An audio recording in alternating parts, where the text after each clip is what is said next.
Hi everyone, welcome and welcome back to my YouTube channel. I am Payal, a bank aspirant and welcome to yet another day in the life of bank aspirant. So इस video में मैंने अपने full day की routine share करी है and last में मैंने अपने मॉक के स्कोर भी शेयर करे हैं। मेरी टू डू लिस्ट में प्री का कोई भी मॉक देना है, रीजनिंग मीन्स की क्लास, प्रोबेबिलिटी की चैप्टर मेरे को रिवाइज करना है मतलब, और यूट्यूब से मैं उसकी कोई भी एक क्लास देख लूँगी और उसके कुछ क्वेश्चंस प्रैक्टिस कर लूँगी, और perfection and editorial, speed maths, algebra and number system, quant means के लिए कोई भी क्लास मैं देख लूँगी।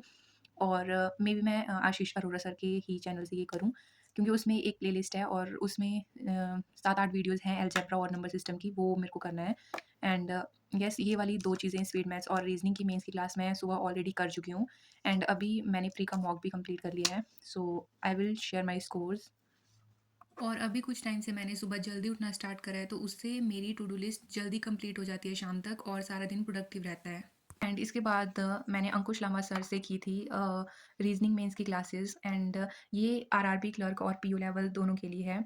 तो इसमें एक पहली पजल थी जिसमें मैंने 4 पॉसिबिलिटीज़ ले ली थी और ये सेकंड में हो जाना था, मेरी सेकंड पॉसिबिलिटी कैंसिल नहीं हो रही थी, बट मैंने ऐसे ही आगे वाली 2 पॉसिबिलिटीज़ ले ली और सेकंड में ये हो गया था लाइक।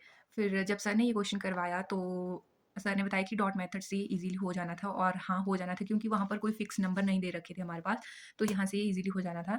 एंड ये है कुछ डाटा सफिशिएंसी के क्वेश्चन और मिसलेनियस।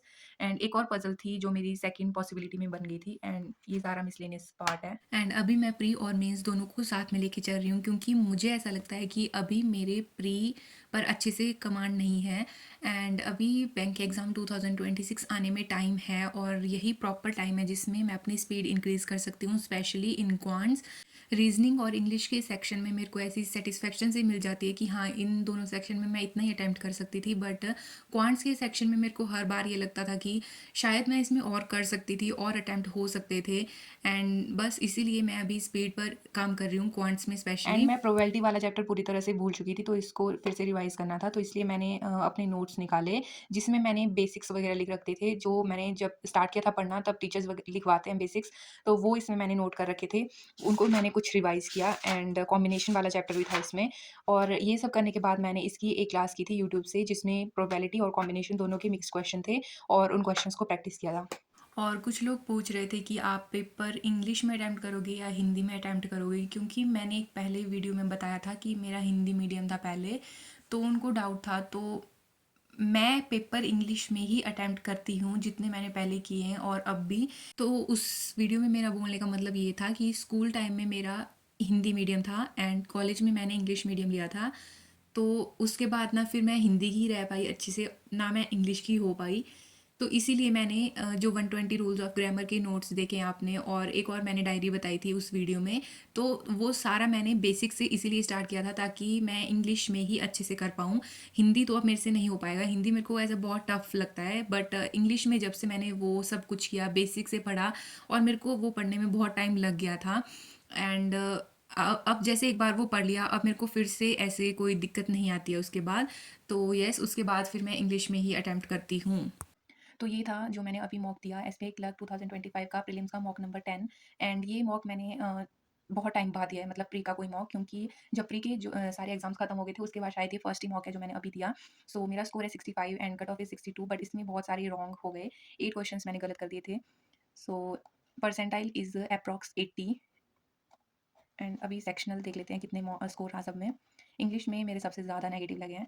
एक तो ये एरर वाला क्वेश्चन था, और इस वाले में मेरे को डाउट था क्वेश्चन करते टाइम भी, बट मैंने ऐसे कर दिया। पहले मैंने इसके लिए 51 सेकंड्स लगाए हैं ऑलरेडी, क्योंकि मैंने इस पर दूसरी बार फिर से आई थी मैं इस पर, और पहले मैंने इसको टिक नहीं किया था, बट बाद में मैंने फिर टिक कर दिया था इसको। और ये वाले क्वेश्चंस में मेरे को वैसे भी डाउट ही आ रहा था, bring up A and B है इसका, बट मैंने पहले टिक किया था A B and C all, तो ये भी नेगेटिव ही लगना था वैसे। एंड आगे किया था मैंने एक, ओके, सर्कमस्टांसिस, हाँ इसकी स्पेलिंग गलत है। उसके बाद एक और, irrelevant, irrelevant VANT, okay, and against all odds, ठीक है, बाकी इसमें ठीक ही थे। ये तो आरसी के क्वेश्चन थे, और आरसी का तो वैसे भी प्री का इजी रहता है। उसके बाद देखते हैं क्वांट्स। एंड क्वांट्स में पता नहीं भाई मैं क्या ही करूँ क्या मैं ना करूँ, मतलब आधे से ज़्यादा टाइम मेरा सिंप्लीफिकेशन सॉल्व करने में ही लग गया था। यहाँ से मैंने स्टार्ट किया था सिंप्लीफिकेशन करना, इसी इतने ईजी क्वेश्चन मेरे को 1 मिनट लग गया है। बहुत टाइम लगाया था मैंने सिम्प्लीकेशन में ही, और इसमें फिर कम टाइम मिला, और अर्थमेटिक तो मेरे को इसमें टच करने का टाइम ही नहीं मिला है। और ये एक और थी DI टाइप कुछ, एंड उसके बाद था रीजनिंग का सेक्शन। एंड रीजनिंग में सारे अटैम्प्ट तो नहीं हुए थे, एक रह गया था। लाइक ये था, क्या बोलते हैं, ब्लड रिलेशन। एक बना तो लिया था इसका, एक क्वेश्चन, लास्ट वाला क्वेश्चन मैंने ये टिक भी कर दिया था, मतलब बन गया था क्वेश्चन, बट ये वाला इसमें टाइम ही नहीं रहा, 7 सेकंड इसमें क्वेश्चन पढ़ने में ही लग गए थे मेरे को। एंड बाकी तो सब ठीक था, इसमें एक क्वेश्चन गलत हो गया है। एंड अब तक मेरी maximum to do list complete हो चुकी थी, और उसके बाद 4 से 5:30 बजे तक मैं ट्यूशन्स पढ़ाती हूँ। और परफेक्शन और एडिटोरियल मैं हमेशा शाम के टाइम ही करती हूँ, क्योंकि मैं दिन में सारी एग्जॉस्ट हो चुकी होती हूँ, और शाम तक इतनी एनर्जी भी नहीं रहती, तो बस वीडियो से देख के मैं वो शाम के लिए रखती हूँ। और अलजेब्रा और नंबर सिस्टम मैं शायद नेक्स्ट डे ही कंप्लीट करूँगी। So yes, this is it, thanks for watching.